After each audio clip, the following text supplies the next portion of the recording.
All right, we are recording. Oh, look, we've got Ricky on an owl now. Hey, you guys. What?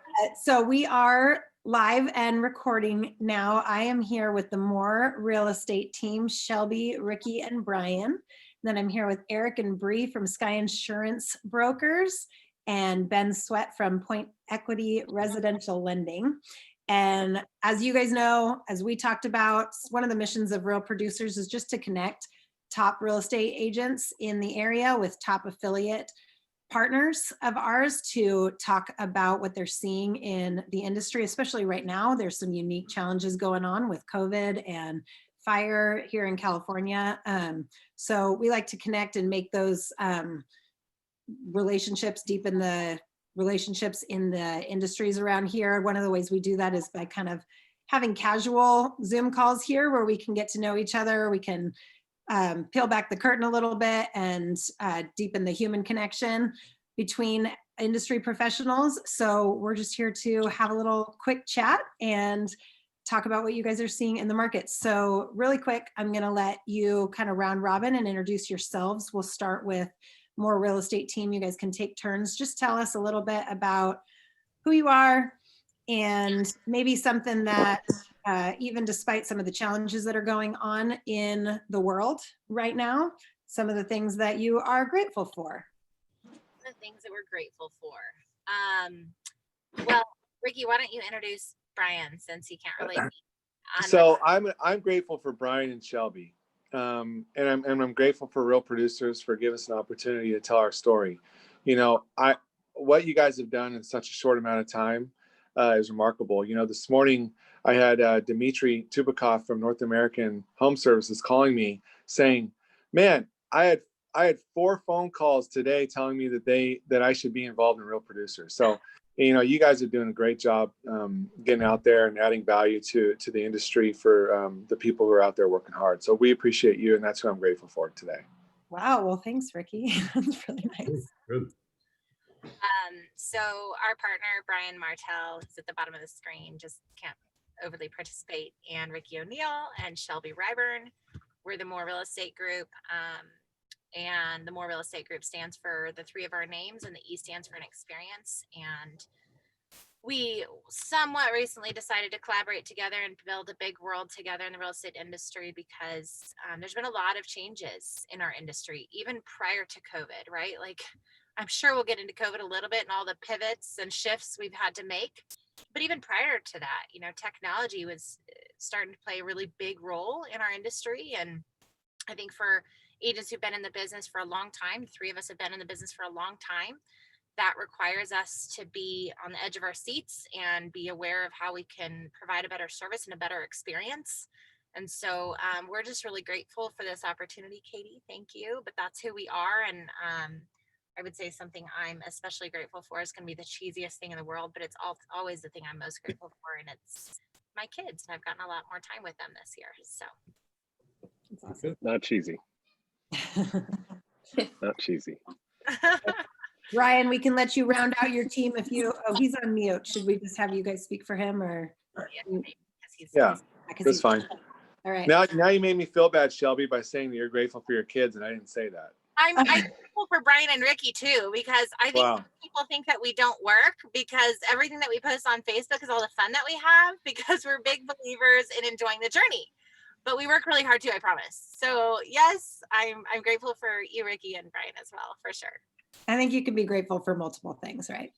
Yeah. Hey, I want to add in here. I know I'm not supposed to be talking, but you know, definitely thankful for my partners, but also thankful for the community that has kept us in business for the last 20 years, because we're very hyper local and we're very, you know, very embedded into our community. And so if you look at, you know, 70% of our business comes from our past clients and our community. And so we're definitely blessed for that. And then also the referral partners we have throughout the country. So that's what I'm blessed for. Yeah, that's good. All right. You want to toss it over to Sky Insurance? Yeah. So my name's Erik, Sjolie.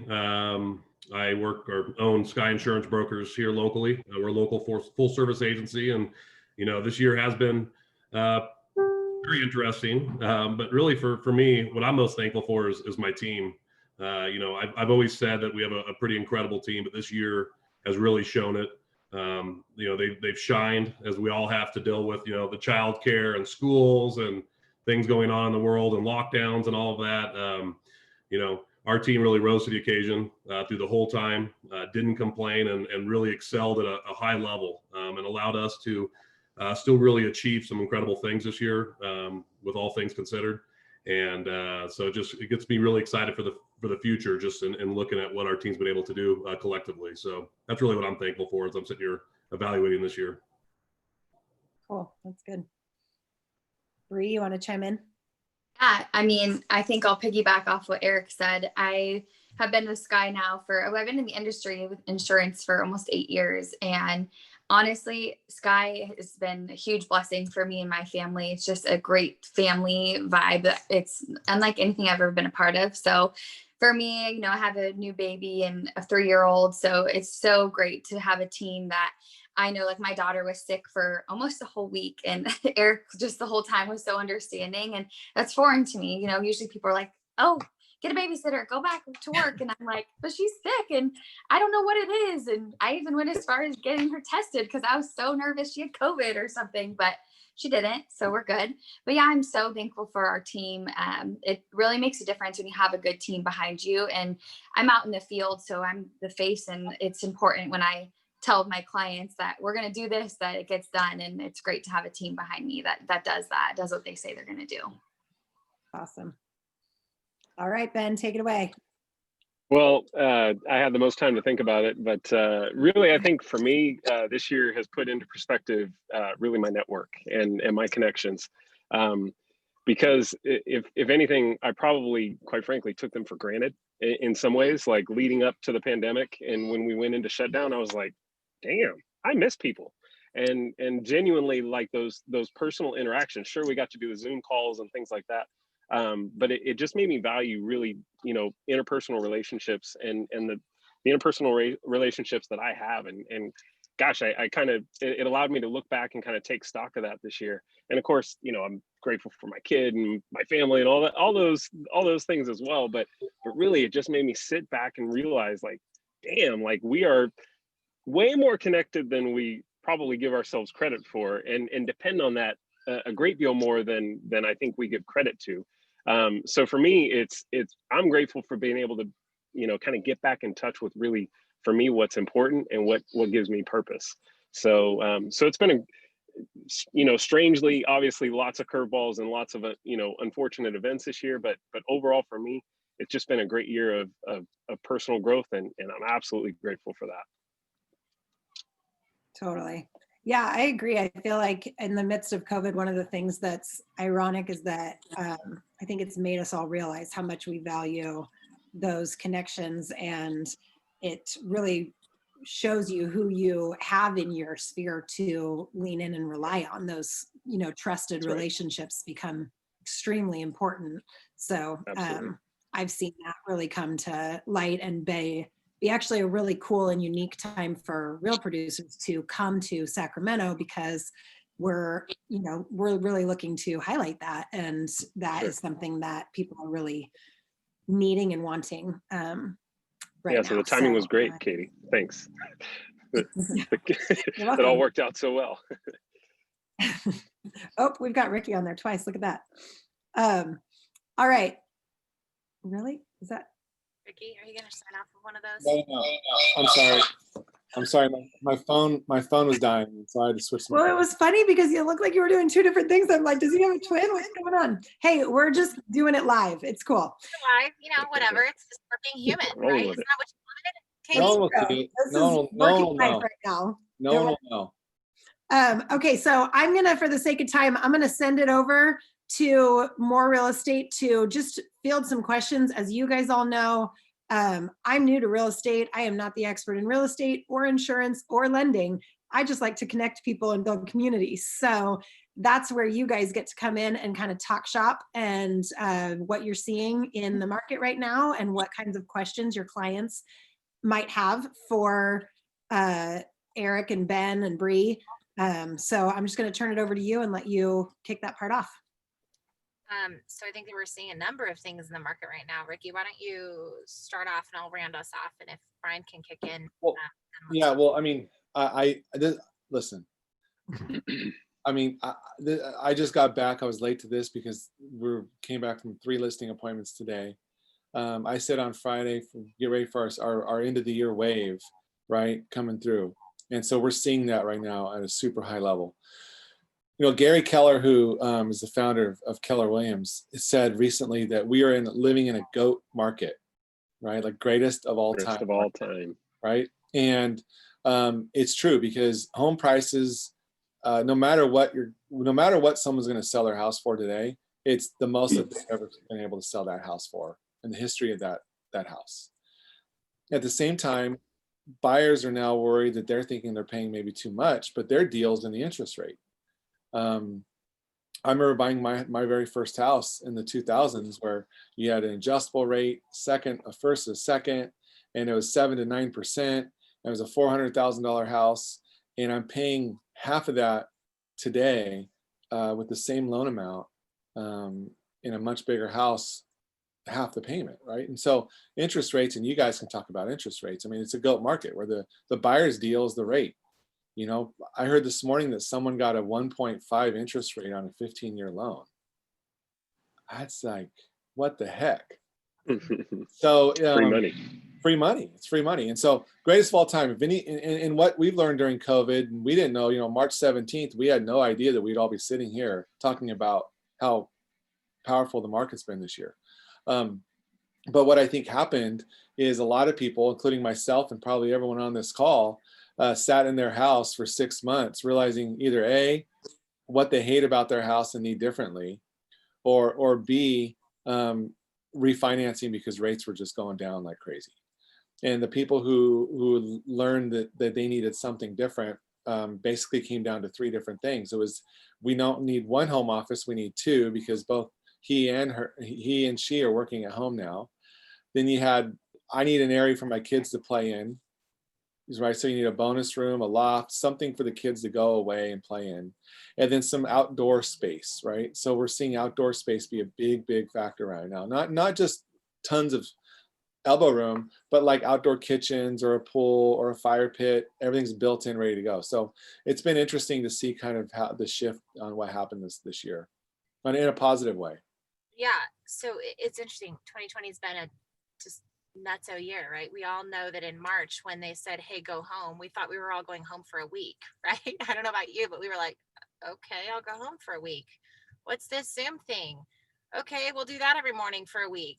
And then it was the next week and the next week. And so I think for the first few weeks in March, our team specifically was like, what's going on? What do we do differently? How do we do this differently? You know, how do we provide value? And yet we quickly figured out that we couldn't stick our heads in the sand in this industry, right? Because at the end of the day, and we probably all remember when real estate wasn't essential, I think the state and all of us quickly realized how essential real estate is. I mean, people lose jobs, they're moving out of state, they need to downsize, they're moving in from the Bay Area, which, oh my word, there's been an influx of people from the Bay Area moving in.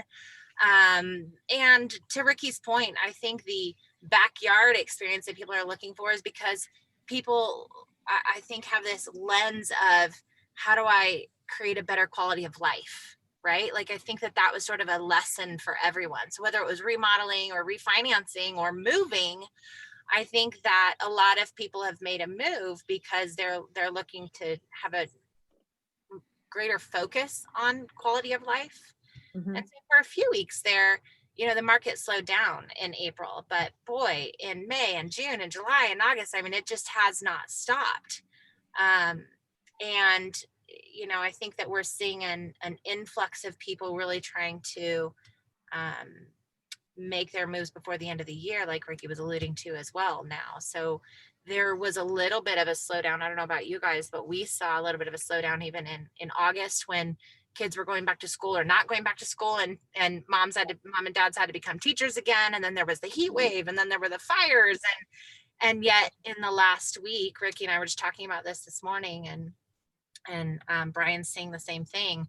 All of a sudden in the last week, all these people are coming out of the woodwork and going, oh, wait, it's November. Like, I need to do something before the end of the year. So I think a lot of that has to do with being in a GOAT market. Sellers know that they're still going to get top dollar, and buyers know that they may not see interest rates like this forever. So it's been an honor to serve so many people this year. I mean, our business specifically is up 74% over last year. And so we're just running hard. We're just running hard, you know, and That's enjoying the journey. Forget that part. Yeah. Erik, Ben, Bree, do you guys want to chime in on what you're kind of seeing on your end and how that relates? Yeah, so I was going to say, interestingly enough, well, we can probably take, well, two things. The most common thing I get from buyers who maybe haven't connected with an agent yet is I'm going to wait to buy till the market, market's coming down. I'm going to wait to buy, and so I always, okay, you're the expert. Clue me in on how's the market going to change over where it's at right now, and then oh, prices are just too high. They're up over where they were in 2008, 9, whatever. And, so I'm quick to point out, but, we've never had buyer demand like this. We've never had rates like this, things like that. And it's the easiest conversation probably I've ever had to just point out 3 or 4 facts and just convert people, much quicker into an active buyer than they probably ever have been. And it's just great to have the data to show them all those things. But that's the first thing. And second thing is really just take rates off the table. I mean, probably realistically for the next 18 to 24 months, rate is not going to be a driver in any decision on a real estate transaction, at least. So that's reassuring. I think we can everyone on this call can, take a, some good notice with that. But also, I think it's important for us to convey that to our buyers that in my opinion, realistically, this environment that we're in right now isn't going to change a whole lot for the foreseeable future. In the month of September, we had, at the start of the month, we had 595 homes on the market in Placer County. Never in the last 10 years have we had less than 1,165 homes on the market in September in Placer County. So literally we had 50% of the inventory available. And that's why we're seeing 10 and 12 offers on every single house, right? Is because there's scarcity of inventory, but there's also increased buyer demand because you're getting such a migration out of the Bay Area. People are looking at the Sacramento, the Sacramento MSA and going, gosh, there's still great value there. I can still buy a great house and, and still make a decent wage and have a little money left over at the end of the month to go out to eat or something.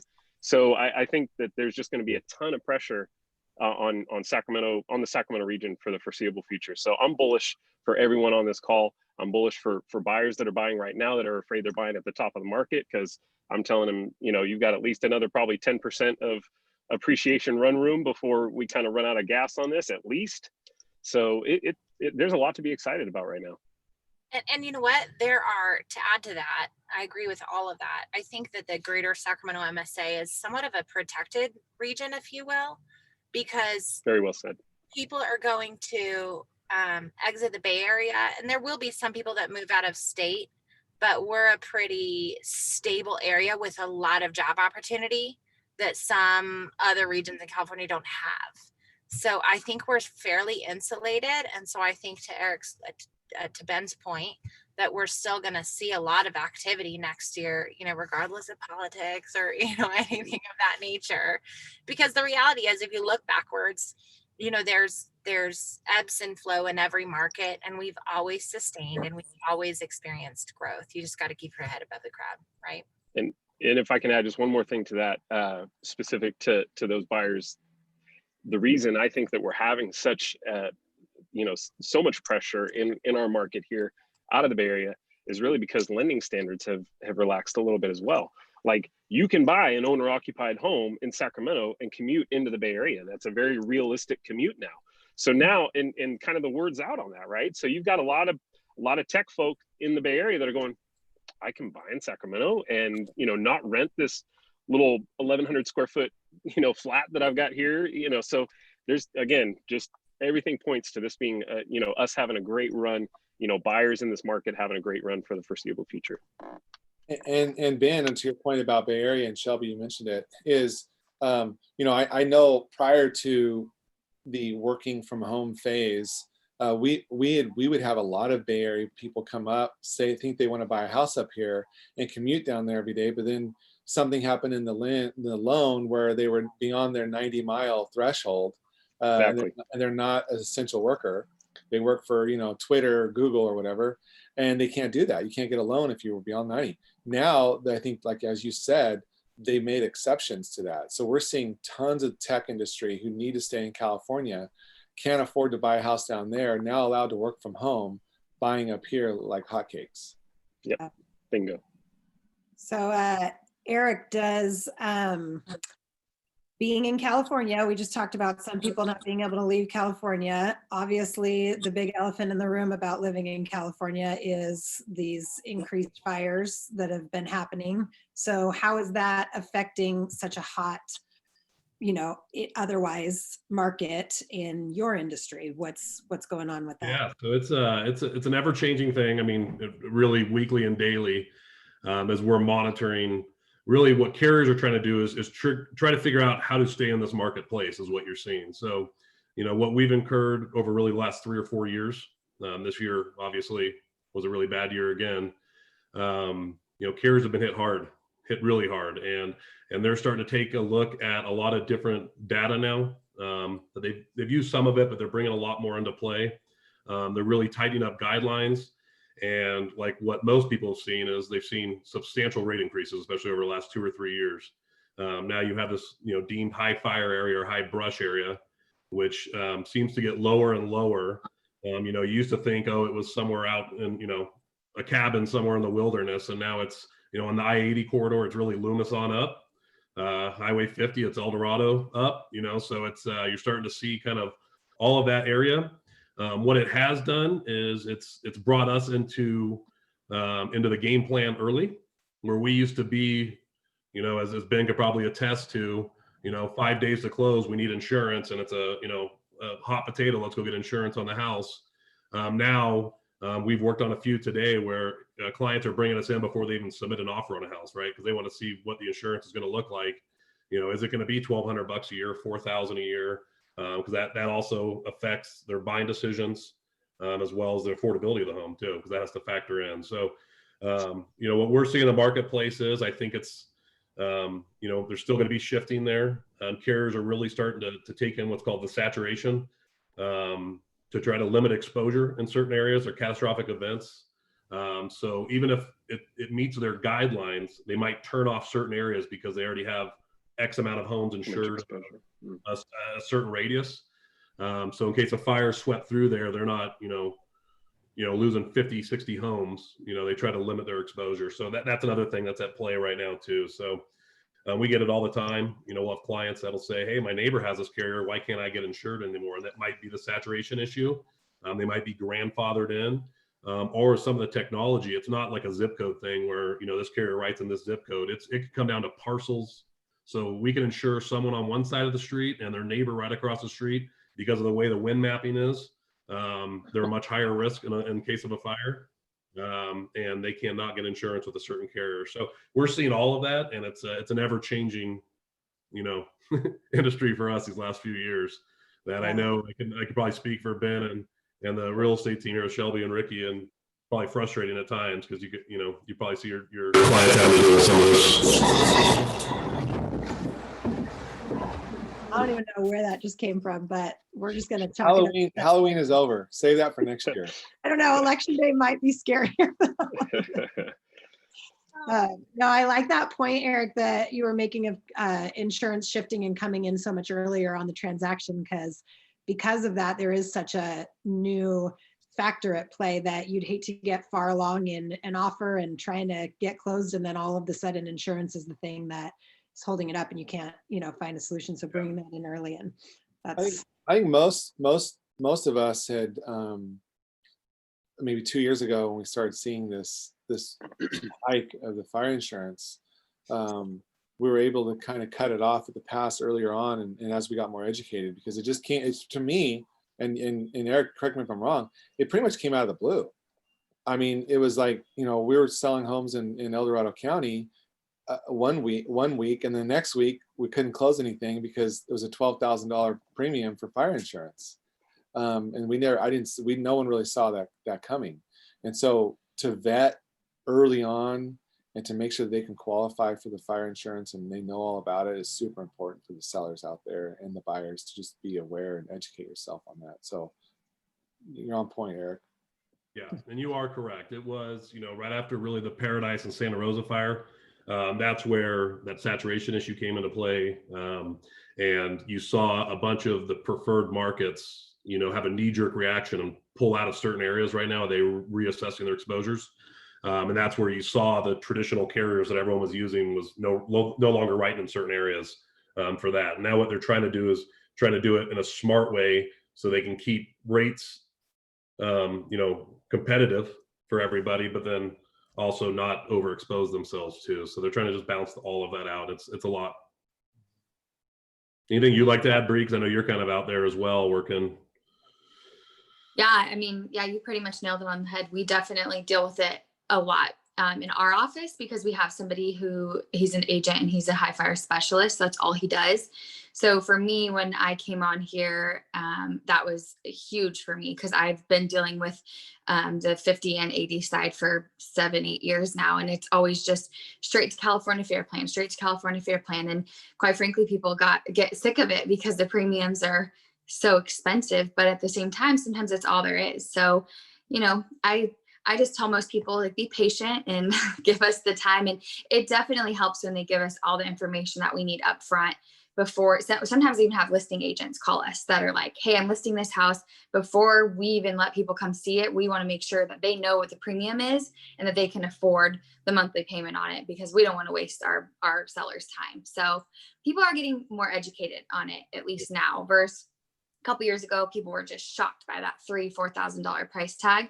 Now it's like people are a little more used to it. But like Erik mentioned, it is moving down and we're seeing some places in El Dorado Hills that we're like, wait, what? Like, this is high fire. So just having people that are on top of it and are educated on that is what's so important, especially for buyers out there, because it's no joke. You don't want to fall in love with a house and then find out you can't afford it because of the insurance. So. Oh, and I would just add to that because I think that this is a market that you're going to find you have to be really skilled in, whether it's the realtors, the folks in insurance, the folks on the lending side. For those of us that have been in the industry long enough, we all know that there are markets where maybe there aren't as skilled people in our industry. Yet with all of this change, which I don't see a lot of the change stopping, you have to work with really skilled realtors who have really great affiliate partners in insurance, on the lending side, et cetera. That's one of the things I love about the industry is because we get to build internal networks too, where we can all come together to help a family. It's not just about what Ricky and I do. Like, we need the Eriks, we need the Bens, we need the, everybody involved, because sometimes it takes an army to close a deal, right? Well, and Shelby, if it's a goat market, you gotta have goat people, right? Greatest of all time. Right. And You honestly, guys, like, this could be better scripted. I love it. Oh my God. I'm gonna have you write all my internal scripts. This is great. You're like the dream team. I love it.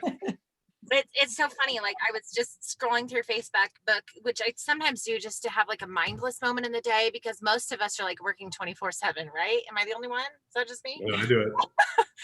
So right before the call, I was like, oh, I have a minute to just like tune out for a moment. And I ran across this post here, and speaking to the fact that all of us have to just be really skilled. We have to be goat people in a goat market.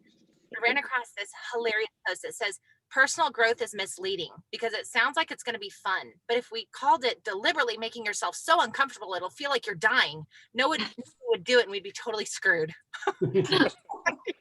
That's great. But it's true. Like, we just have to lean in and become, experts every single day. And there's never a point at which we've, handled every situation and we know it all. Like, we just have to continue to lean in and get better every day. I love it. That is seriously, I love you, Shelby. Thank you for reading that. That was so good. And I then actually posted that. could not have She just read my post. No. Love you, me. That's a direct quote from Ricky. Well, that is what we are totally about at Sacramento Real Producers, is forming all of these GOAT teams, right? So I Yes. love it. Yeah, So that great. was Putting good. in That the was gold. point. That was really good. I'm going to keep that one. I'm going to reuse that, recycle it. All right, so we're going to wrap really quick. This is going to be a fun little speed round. Don't overthink it. Say the first thing that comes to mind.